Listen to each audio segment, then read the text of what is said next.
Un droit de douane, c'est une taxe sur les produits importés, destinée à protéger les producteurs nationaux.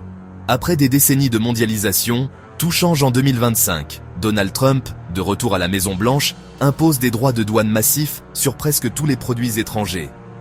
Il invoque l'urgence nationale, contournant le Congrès, et baptise ce jour le Liberation Day. Pour Trump, chaque importation est une perte d'emplois américains, un symbole de la mondialisation à l'envers.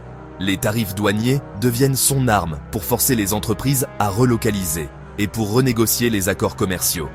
Cette décision radicale surprend marchés et partenaires, créant un électrochoc mondial. L'objectif, rapatrier la production, recréer des emplois et redéfinir les règles du commerce international. Mais ce pari audacieux va bouleverser l'économie mondiale bien au-delà des frontières américaines. Le Liberation Day marque le début d'une crise sans précédent. L'annonce des tarifs douaniers déclenche une panique immédiate sur les marchés financiers.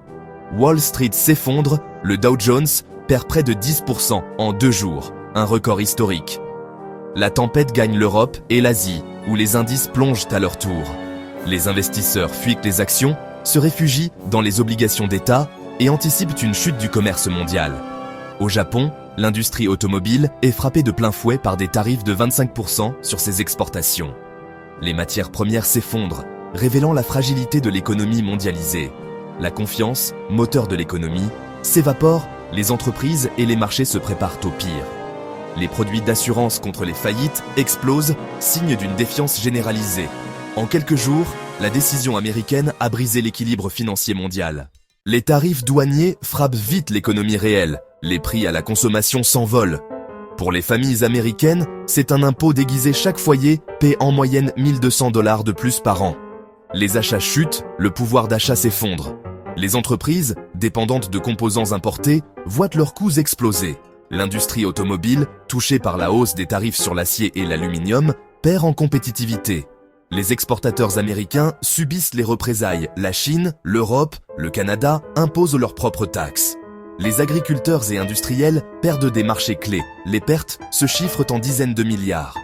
Le rêve de renaissance industrielle se heurte à la réalité d'une économie mondialisée et interdépendante.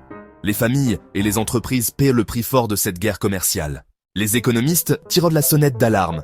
Le PIB américain pourrait chuter de 8%, les salaires réels de 7%. Les banques relèvent le risque de récession mondiale à 40%. La croissance ralentit, l'inflation grimpe, la stagflation menace. L'incertitude juridique s'ajoute à la crise. Les tribunaux s'affrontent sur la légalité des tarifs. Les entreprises hésitent à investir, paralysées par l'instabilité des règles du jeu. Les négociations commerciales piétinent. La confiance ne revient pas. Les chaînes d'approvisionnement mondiales, construites sur le libre-échange, vacillent. Le monde entre dans une ère de confrontation commerciale et de défiance. Personne ne sait si cette guerre mènera à une simple récession ou à une fracture durable de l'économie mondiale.